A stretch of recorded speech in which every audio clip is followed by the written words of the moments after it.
students, welcome to my class. এবারে আমি class 10 এর এমসিকিউ চ্যাপ্টার হচ্ছে বৃত্ত, chapter 10।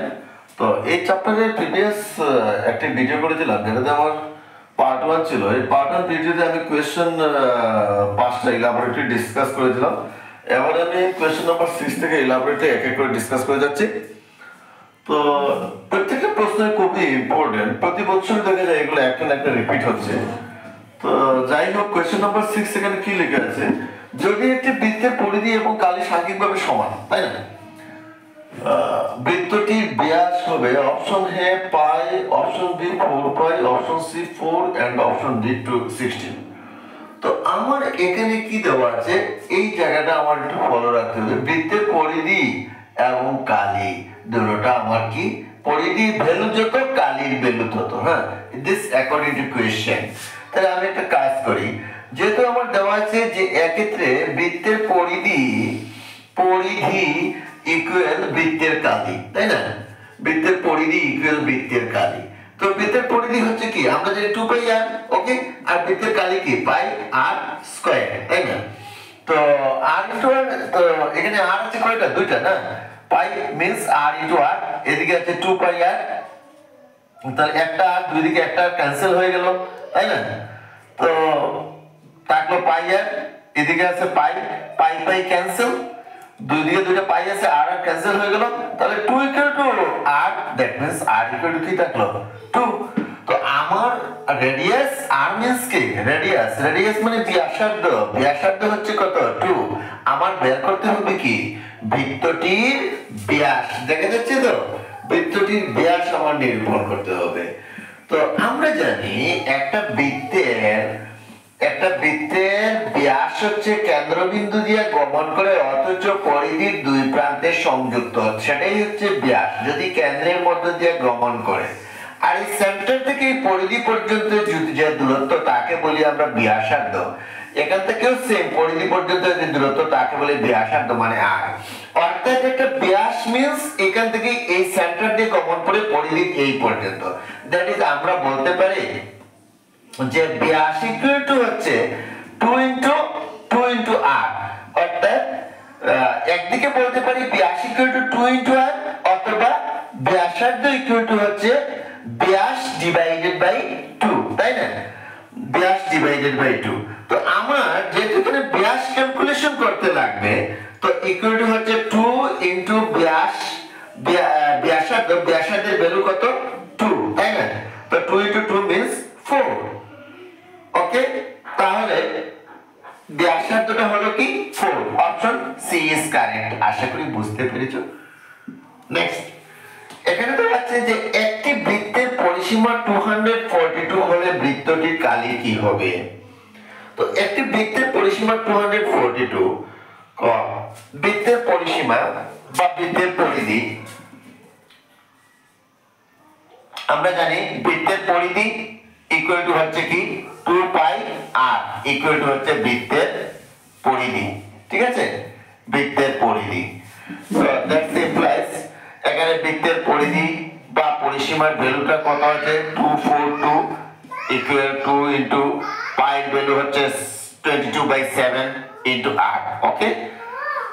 That's implies R equal to, এদিকে 2 আছে উপরে, সে এসে গেল নিচে, 7 ছিল উপরে সমান ছিল রাইট সাইডে গেলে সে আই গেল উপরে, 22 ছিল উপরে সে নিচে, কনভার্ট করে ফেললাম, ইনটু এখানে আছে 242, ওকে।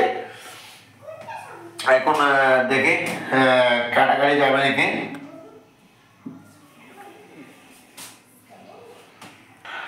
তো আমি যদি এখানে কাটাকাটি করি তাহলে কি হবে,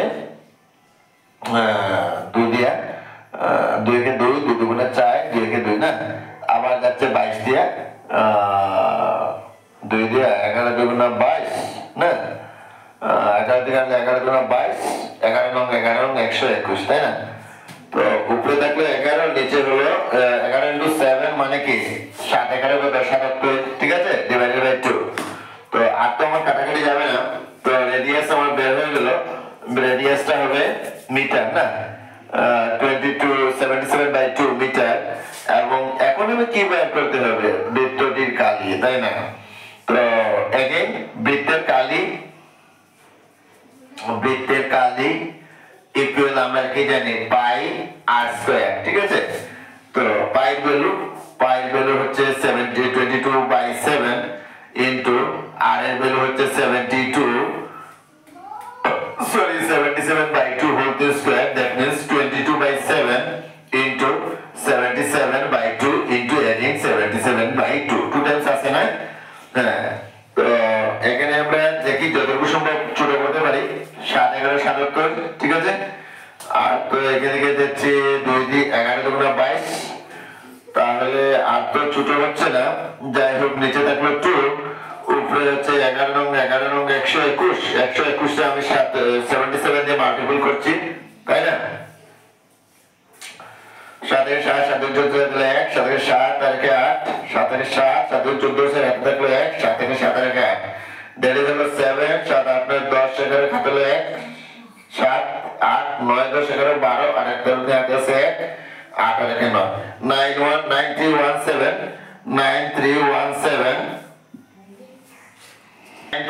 9317 কে আমি 2 দ্বারা ডিভাইড করব। এটা আমরা সবাই জানি 9317 কে যদি 2 দ্বারা ডিভাইড করি, 4 দুগুণা 8 হাতে রাখলে কত 1 13 না, 4 দুগুণা 12 হলো 1 নামাইলাম আবার 1, 5 দুগুণা 10 থাকলো কত 1 না, নামাইলাম 7, 8 দুগুণা 16 হলো 1 দিলাম দশমিক বিন্দু 0, 5 দুগুণা 10 হয়ে গেল, মিলল।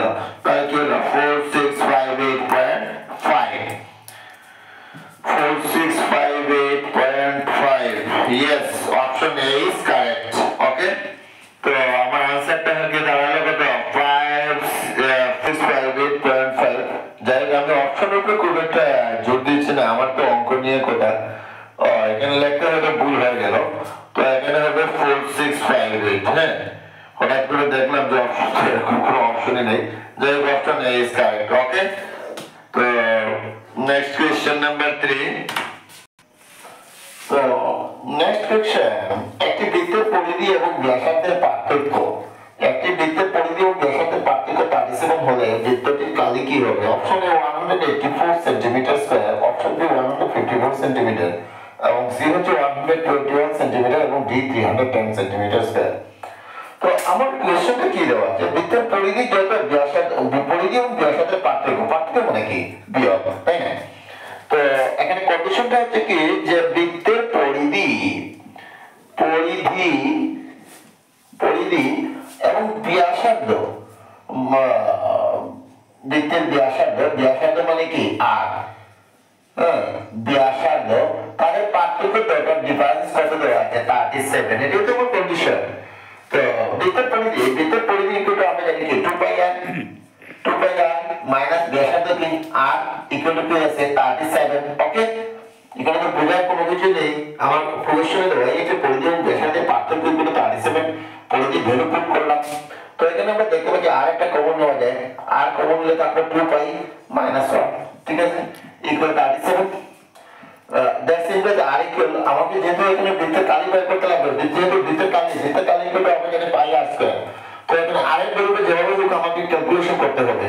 তো আর এর সঙ্গে এই যে 2 পাই মাইনাস 1 আছে, এটা ইনটু আছে, আমি লিখলে কি হবে ডিভাইড হয়ে যাবে, that is 37 divided by 2 pi minus 1।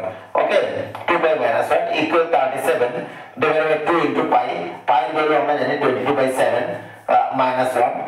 Okay, that is equal 37 divided by, এখানে কি হলো 22 into 2 that is 44 divided by 7 minus 1, তো equal 37।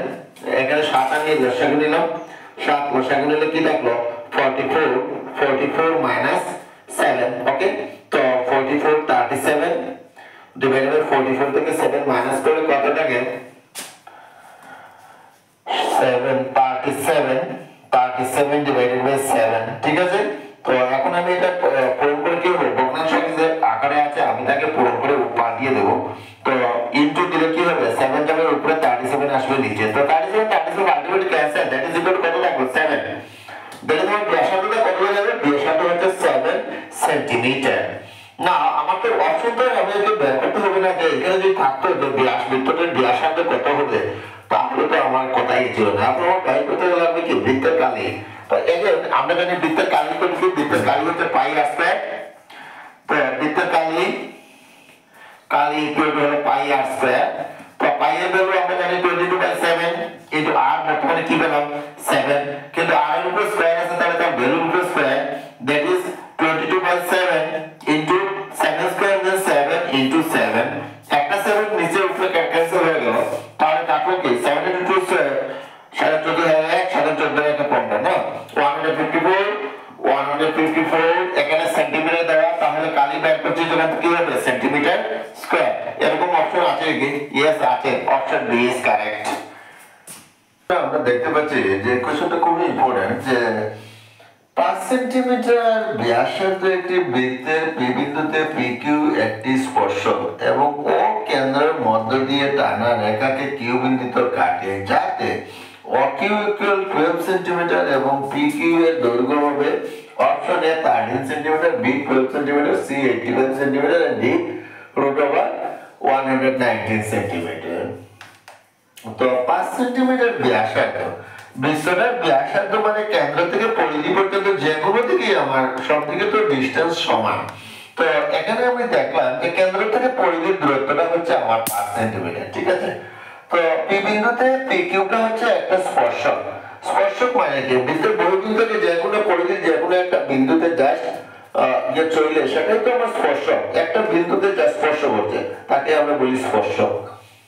তো এখানে অকেন্দ্রের মধ্য দিয়ে টানা কিউ বিন্দুতে কাটে এবং অকিউ ইকুয়াল টু দেওয়া আছে কত, এই যে হাইপোটেনাস, এটা হবে 12 সেন্টিমিটার এবং পিকিউ এর দৈর্ঘ্য, আমার এই পিক থেকে কিউ দূরত্ব বের করতে হবে, তাই না? এখানে দেওয়া আছে যে ব্যাসার্ধ হচ্ছে 5 সেন্টিমিটার এবং অ থেকে কিউ এর দূরত্ব 12 সেন্টিমিটার। তাহলে আমি পিকিউ এর দৈর্ঘ্যটা যদি এখন নিরূপণ করতে চাই, তাহলে আমরা পরিষ্কার দেখতে পাচ্ছি যে সমগ্রের বিপরীত বাহুকে অতিভুজ বলে। তাহলে এটা যেমন ভূমি তুলে নেই বা এটাকে ভূমি যে কোনো একটা ধরলেই হবে, কোনো ব্যাপার না, আমার তো এটা পিকিউ বের করতে হবে না। তো অপিকিউ এই ত্রিভুজ অপিকিউ আর একটা কোণ যেটা আমার এই পি কোণটা আমার 90 ডিগ্রি আছে, আমরা জানি বৃত্তের স্পর্শক, এবং এখানে কেন কিভাবে হাউ মানে আমরা এখানে 90 ডিগ্রি প্রমাণ করলাম, কারণ এটা আমাদের উপপাদ্য পেয়েছি যে বৃত্তের কেন্দ্র বহির্বিন্দু স্পর্শ, বৃত্তের কেন্দ্র স্পর্শক এবং স্পর্শক বিন্দুগামী ব্যাসার্ধ পরস্পর কি লম্ব, তাই জন্য সেটা হচ্ছে 90 ডিগ্রি। ওকে, অ্যাকর্ডিং টু আমাদের উপপাদ্য। তো অপিকিউ অতিভুজের স্কয়ার মানে অকিউ স্কয়ার, আমরা জানি অতিভুজের স্কয়ার সমান ত্রিভুজে অপিকিউ ত্রিভুজে অতিভুজের বর্গ সমান অন্য দুটি বাহুর বর্গের যোগফল। দেখো আমরা এখানে করতে পারি যে OP square plus PQ square equal hypotenuse square, মানে দ্যাট মিন্স অকিউ স্কয়ার, তাই না? তো that means OP value of OP ব্যাসার্ধ কত দেওয়া আছে 5 তার square plus PQ value, now I can calculate out the value of PQ, so equal OQ square, that implies PQ square equal OQ ভ্যালুটা আমার কি দেওয়া আছে 12, ওকে, OQ ভ্যালুটা হচ্ছে 12, that is 12 হচ্ছে 141 এই 5 স্কয়ার এটা 5 + 25, এই 25টা রাইট সাইডে গেল মাইনাস, that is আনসারটা 144 থেকে আমার 25 মাইনাস করে কত দাঁড়ালো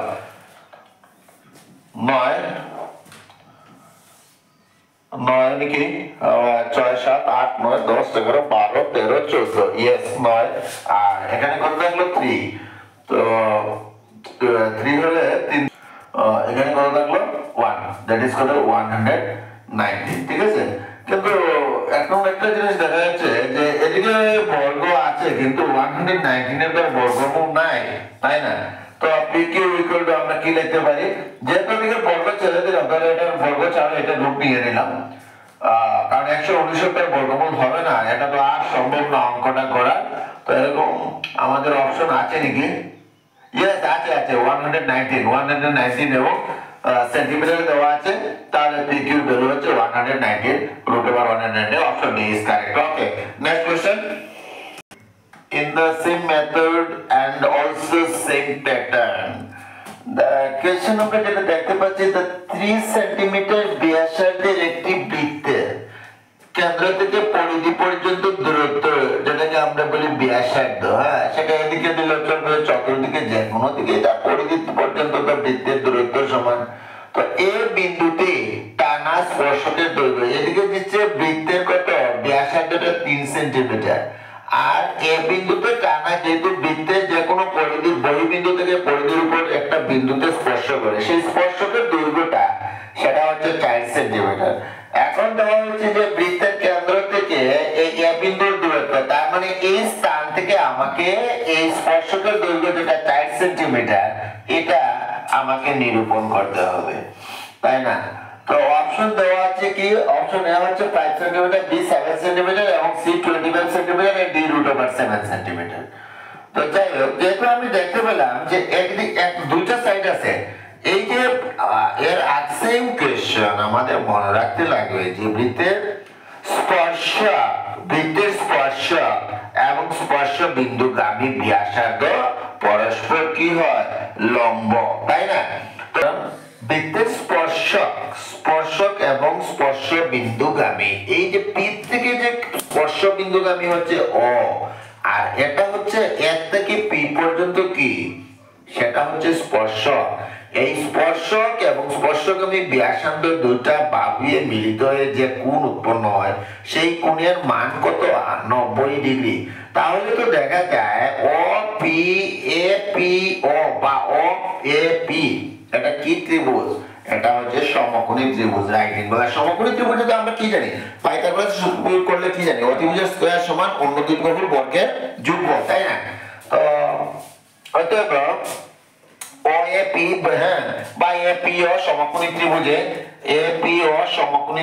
পাইথাগোরাসের সূত্র প্রয়োগ করিয়া পাই সমকোণী ত্রিভুজে অতিভুজের স্কয়ার, অতিভুজকে ON, তাই না? OA স্কয়ার ইকুয়াল অন্য দুই বাহুর বর্গের যোগফল, that is OP square plus PA square, OP square plus AP square বা PA স্কয়ার একই কথা। তো OP ভ্যালু কত 3 তার স্কয়ার প্লাস AP ভ্যালু কত 4 তার স্কয়ার, 3 স্কয়ার 3 3 আর 9 প্লাস 4 স্কয়ার মানে 4 আর 16, দ্যাট ইজ 16 আর 9 কত হলো 25, দ্যাট ইজ OA। এদিকে বর্গ আছে, এটা বর্গমূল নিয়ে নেই, OA ইকুয়াল টু √25, 25 এর বর্গমূল কত হলো 5, তাহলে OA এর ভ্যালুটা কত দাঁড়ালো 5, এই জায়গাটা হাইপোটেনাস যেটা অতিভুজ, তাহলে এটা হলো 5 সেন্টিমিটার। অপশন আছে নাকি? ইয়েস আছে। তাহলে এবারে এ পর্যন্ত, নেক্সট আরেকটা পার্ট করতে লাগবে বৃত্তের উপর। তো ধন্যবাদ, যদি ভালো লাগে থাকে তাহলে লাইক শেয়ার এবং সাবস্ক্রাইব করতে যেন ভুলো না। নেক্সট পরবর্তী দেখা হবে।